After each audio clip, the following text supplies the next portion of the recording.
All right, so there's a new America First trade policy in the works. And really, the big question on everyone's mind is who's going to win and who's going to lose.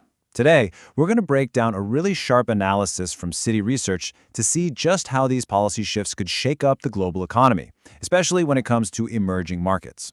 So let's jump right in. Who is actually in the line of fire here? I mean, that's the question buzzing everywhere, right? From Wall Street all the way to warehouses across the globe. We're going to use this Citi analysis as our map to figure out where the real pressure points might be. Okay, so the Citi report really boils this whole complex thing down to a few key takeaways. First, policies are moving way faster and they're way more ambitious. Second, foreign policy is getting a lot more confrontational, and not just with the usual suspects, even with allies. And third, tariffs are being used less like a scalpel and more like a hammer. The big result of all this? A ton of trade uncertainty that could really put the brakes on global growth. This is basically the setup for everything we're about to talk about. So to really get a handle on the impact, you first have to understand the playbook, right? What's the strategy? The report points to 4 big lessons from just the first few weeks that kind of give the game away. And a pattern emerges pretty much immediately.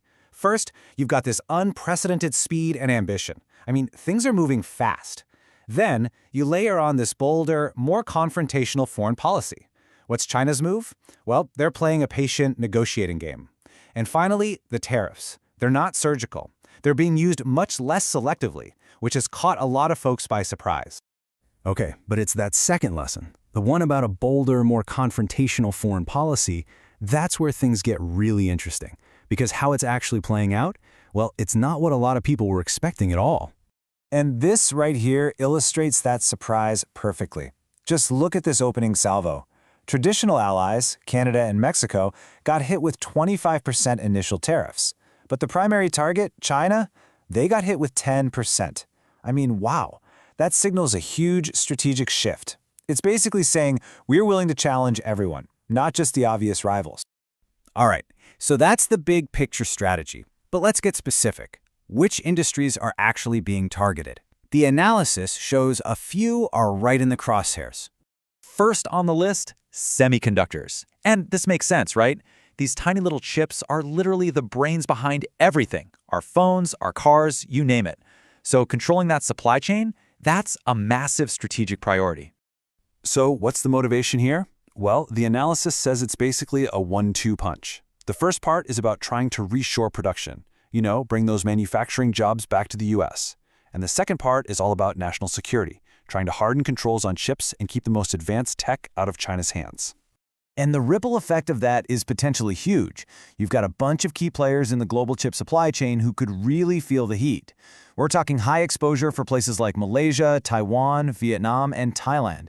They're all critical pieces of this incredibly complex puzzle. Okay, next up, let's talk about pharmaceuticals. Here's another industry with one of those super complicated global supply chains. And if the last few years have taught us anything, it's that those supply chains can be pretty darn fragile. But here's a fascinating twist. The research suggests the primary driver isn't actually about where the drugs are made. It's more about scrutinizing the tax strategies of U.S. firms. We're talking about companies that offshore production to low-tax places to, lower their tax bill. Of course, a secondary driver is definitely reducing national security risks from those vulnerable supply chains. And finally, we're circling back to some familiar territory, steel and aluminum. This isn't a new fight. It was a major focus for the last administration, too. And the thinking here is pretty consistent. The belief is that steel and aluminum are strategically crucial for U.S. defense, and that tariffs can be used as a tool to support production at home. But, and this is a big but, the report points out the risk. Jacking up the cost of these metals could end up hurting the competitiveness of other U.S. manufacturers. Think about the auto industry, for example. Now, if you ask who the biggest source is, it's Canada, by far. But the impact spreads way beyond them. Look at the key emerging market sources. You've got Mexico, the United Arab Emirates, Brazil, South Africa. They're all pretty exposed here too. Okay, so we've drilled down into the specific industries. Now let's zoom back out. How could this affect entire countries? Let's try to map out that economic ripple effect. So, the analysis suggests one of the things the administration will be looking at closely is the U.S. trade deficit. And if you look at how that gap has surged since 2017, well, the numbers are pretty eye-popping. Thailand is up over 300%. Canada and Vietnam have seen huge jumps too. That kind of growth is almost guaranteed to put them on the radar. Now here's a term you're going to hear a lot about: trade circumnavigation. So what is it? It's basically the practice of routing goods through a third country to avoid tariffs.